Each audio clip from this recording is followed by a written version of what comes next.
in the bulletin, he is at the Supreme Court.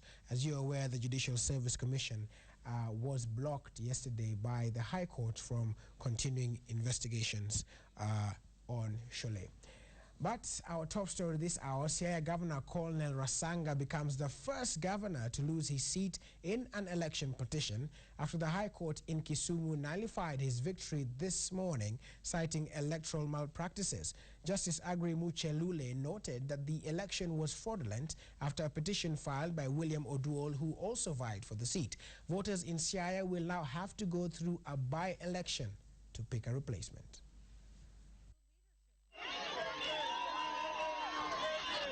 After celebrating his victory and serving as governor for Siaya in the past 4 months, the carpet has been pulled from under Colonel Rasanga's feet.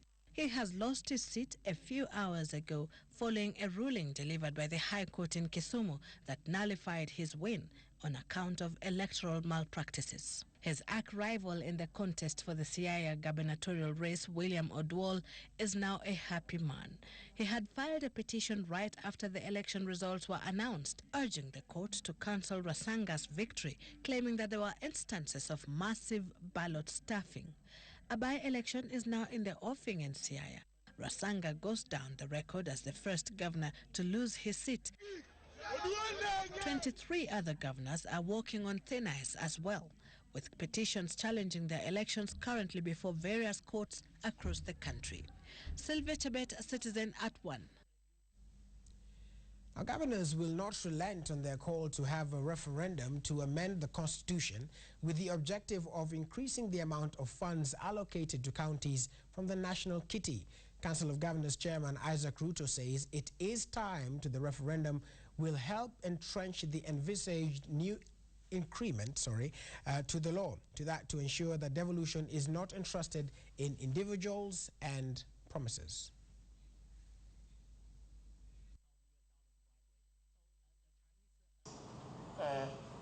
Functions to be transferred to the counties.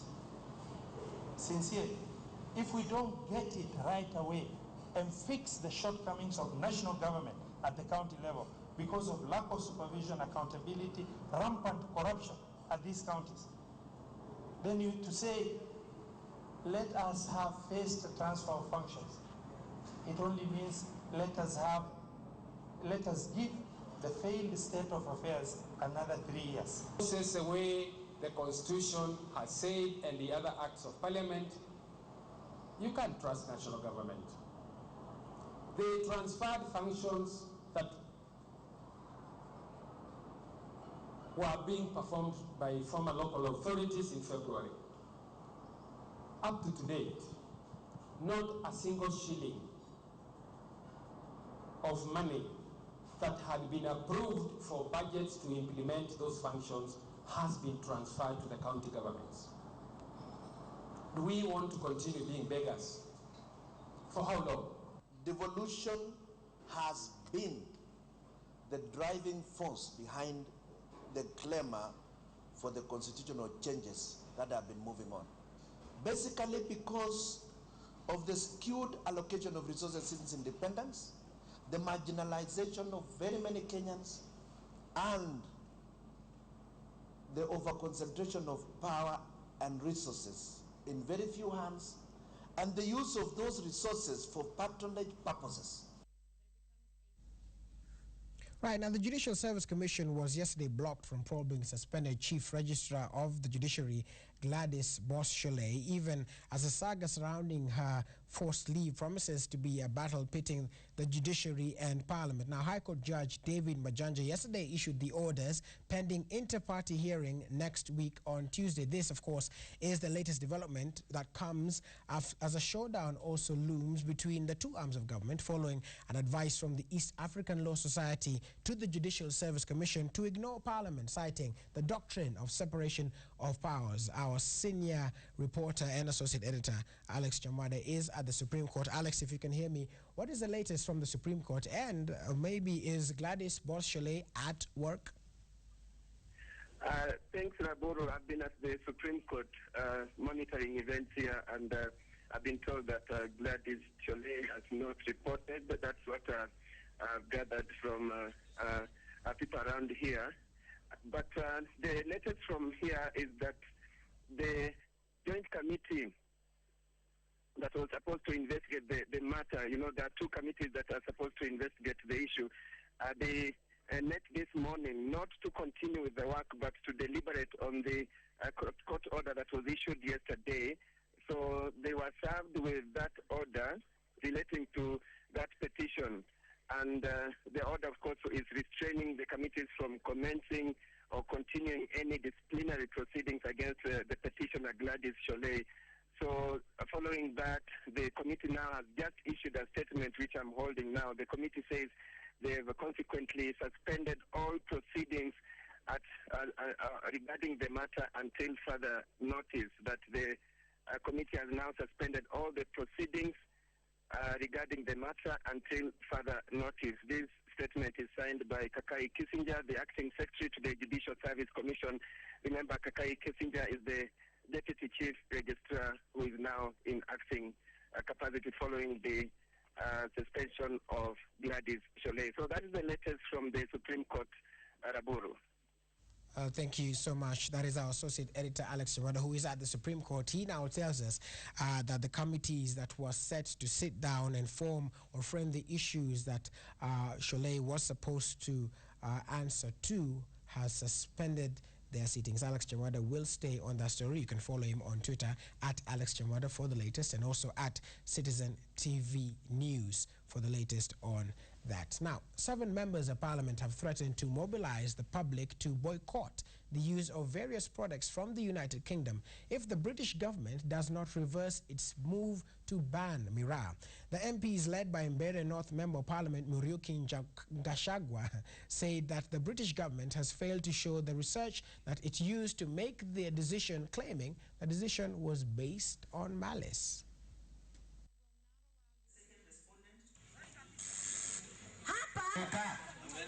Tukitoka hapo ningetaka kusema namna hii. The crowd had become impatient. Mzuri sana. Kwanza the crowd had become impatient since the Britain atakataa miraa iuzwe kwake. Hata sisi watu wa Kenya tutakataa maneno ya Britain ikuja hapa.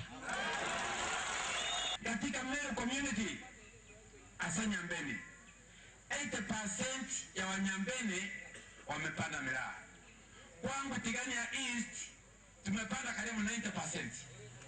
Na mimi ni mkulaji mlana namba 1 nikiwa mheshimiwa. Kwanza siku ya Ijumaa silali na kula mpaka njoo inatoka ndio hiyo. Kuna wale wanataka kuharibia President Uhuru Kenyatta aweze kukosana na watu, asemekane ya kwamba yeye ndio aliharibu mambo ya miraa, lakini hiyo ni siasa na tumesema shetani afanye nini? Ashinde tena. Na mimi nataka kuambia Nakanda wafanye kazi yao. Waachane na nini? Na miraa, maana hawana hajadhibitisha ati miraa ni mbaya. Officers from the provincial administration have impounded over 26,000 liters of chang'aa in Nyatike, Migori County, following a crackdown on illicit brew dens led by Nyatike Sub-County Commissioner Moses Ivuto. He says that the crackdown is part of efforts by the government to step up the war on drug abuse and illicit brews. The officers did not, however, arrest the prime suspects thought to have been running the illegal den as they fled before the crackdown began. The move follows an earlier directive by President Uhuru Kenyatta to have county commissioners crack down on illicit brews at county level, with the president holding them responsible for all illegal activities in their respective counties.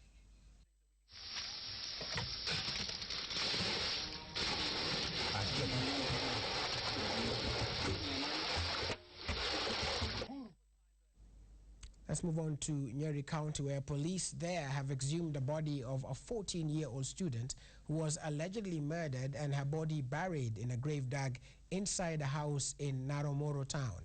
It is alleged that the late Rosemary Wangeshi was killed by the owner of the house, who suspected her of having an affair with her boyfriend.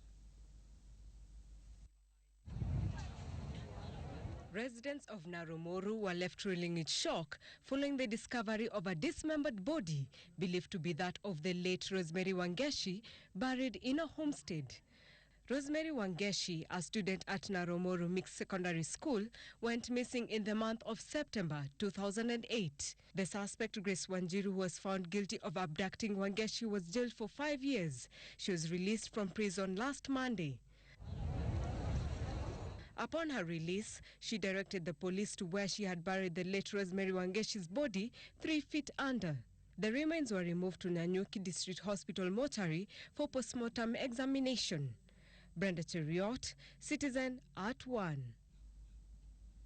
And now we bring you a story from Mogotio constituency in Baringo County, where in a small village called Kures, a man has for the last 55 years helped tortoises to cross the Mogotio-Marigat Road by ensuring they are not crashed by vehicles plying the busy road. Today, meet 76-year-old Job Tarkwen Kipkech, who has always been there for the ever-slow reptile, the tortoise. Judy Kosgei was in Baringo, and here now is her story about the tortoise savior of Mogotio.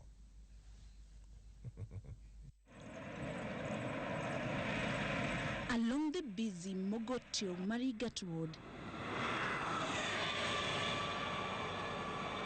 an inseparable pair tries its luck once again. It's the breeding season, but crossing the road is the biggest challenge now. This time, the two tortoises slowly walk into what could be their death trap. Luckily, they make it on time to the other side of a road dissecting the small village of Kures in Mogotio, Baringo County, into two. On one side of the road, there is vegetation in plenty, where they find their favorite food, and on the other, a swamp where these reptiles find water. This is the life of a tortoise in this densely populated area, risking it all every day, up to 5 times, in an ecosystem now taken over by modernization. By 5 p.m., they are all heading to their sleeping havens in the bushes and rocks. In every society, however, it seems there is always a late comer. It is the rush hour, and this small tortoise is caught up in the confusion. From afar, it looks like a rock.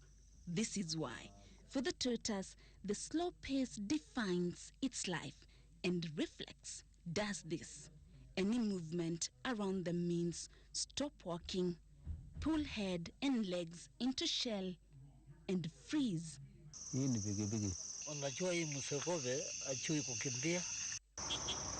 76-year-old Job Tarkwen Kipkech, a father of 5, sees this, reflex tells him to act. He's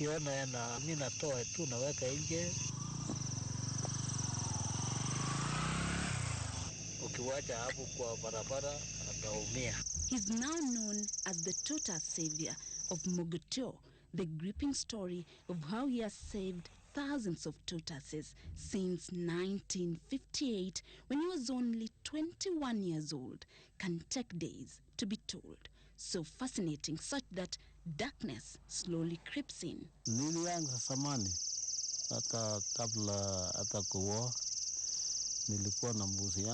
kutoka 1958.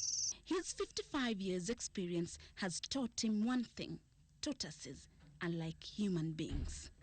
Kari kama na vita namna hii nakonga mkongo. Alafu naona yeye nalia tu kama mtu tu, nalianga kama mtu. Naweza kuona yeye nalia tu. Saa ile nafanya wakati yeye nataka kufa. Uncountable number of tortoises have been crushed near his home. Their scattered shells a clear indication of the impact of the crash. This, the remains of the latest victim. Nakuja weka hapa, ni nadhani atapona. Ni kuingia nakuta amekufa. Some people associate the slow-paced reptile with witchcraft. Others have sentimental attachment, but to him, conservation ignites his passion. Mtu akiona kobe atoe sikanyakwe na gari. Mungu atasaidia yeye. The signboard indicating that there are other slow road users remains just that. The number of those killed and those in the wild is unknown. No official total census has been carried out in the region, and according to Baringo County Chief Warden William Kimosop, the distribution is only indicated as high frequency, a unique region which is home to all the 3 species found in Kenya: the leopard tortoise, the hinchback, and the endangered pancake tortoise, protected under the critically endangered species. But it looks like what Job Tarkwen Kipkech is doing is just a drop in the ocean. Judy Kosgei, Citizen TV, Mogotio, Baringo County. Right, very interesting story there by Judy Kosgei. Of course, my director, Robert Kimani, here arguing with me about the pronunciation of tortoise versus tortoise. Depends on the school you went to, doesn't it? All right, now, news just in. We have 3 people have died and 11 are injured in a road accident along Nairobi-Mombasa Highway near Manyani Shopping Center. The accident, we are told, involves 2 private vehicles. I'll just take that again for you. 3 people have been reported dead and 11 injured in a road accident along the Nairobi-Mombasa Highway near Manyani Shopping Center. The accident is involved 2 private vehicles. We will continue to update you on that story as we get more. Of course, you can also find more information at Citizen TV News at Citizen TV Kenya. Now, yesterday we celebrated 35 years since the death of Kenya's founding president, Mzee Jomo Kenyatta. And through the lens of a camera, we today relive Mzee's memory as documented by a renowned photographer who has been in the trade for 50 years. Evelyn Wamboi spent time with Syed Azim, who captured the pictures that were used by the then East African Standard newspaper to document Mzee Kenyatta's life following his death 3.5 decades ago. On the 31st of August 1978, the then East African Standard published a special edition pullout. In it, the life and times of a man whose history as the country's founding father continues to be told and retold. All those years, covering his jobs and this thing. But it is that one picture at the back of that pullout of a man who lay so still in his casket and who, ironically, looked so full of life, almost as if he was only asleep, that remains the saddest memory of the late Mzee Jomo Kenyatta.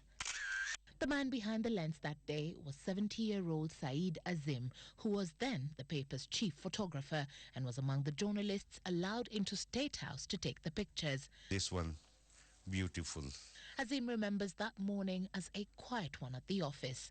They had had rumors of Mzee's demise, but no one wanted to say anything just yet. But things went all quiet, in Nairobi. People were very, very sort of cooperative. Nothing major things, sort of happened until his body was brought to Nairobi and was displayed at the State House. This camera was there.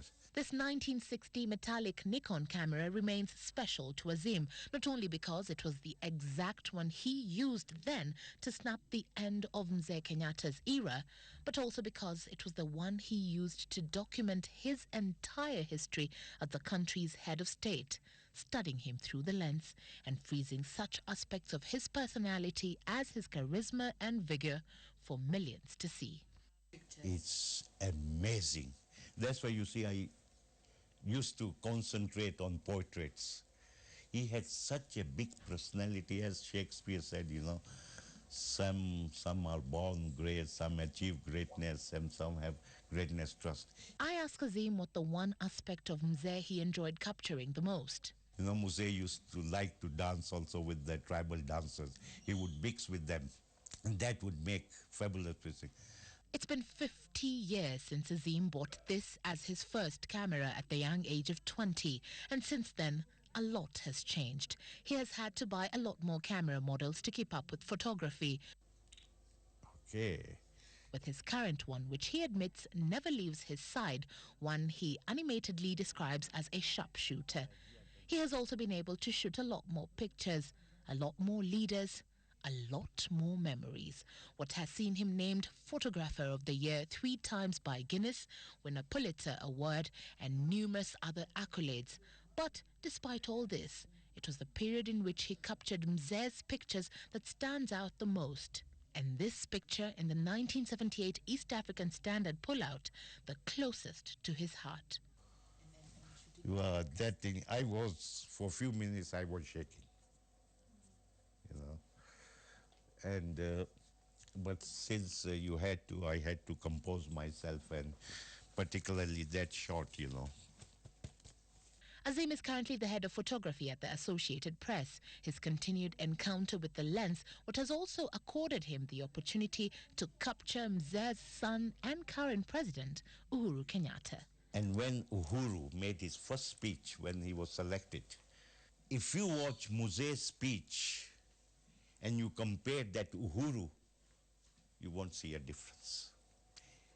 I would close my eyes and I would listen, and I thought it is Mzee who is speaking. Yeah. Exactly. The presence of the late Mzee Jomo Kenyatta remains through such pictures, allowing those who lived during his reign to relive his memories, and the young who didn't to treasure his contribution to the country's history, click after click. As I pretend for a second here to be a photojournalist, it is all different now, but it is a long-standing quote that a good snapshot keeps a memory from running away. And that is why years on, the memory of our founding father still remains with us, allowing us to not only remember his life and times, but also how far we have come 35 years on. Evelyn Wambui, Citizen TV, Nairobi. Beautiful story there by Evelyn Wambui. And on that note, we take a short break, and when we return, we'll have sports with Banan Dong. Stay with Citizen at 1.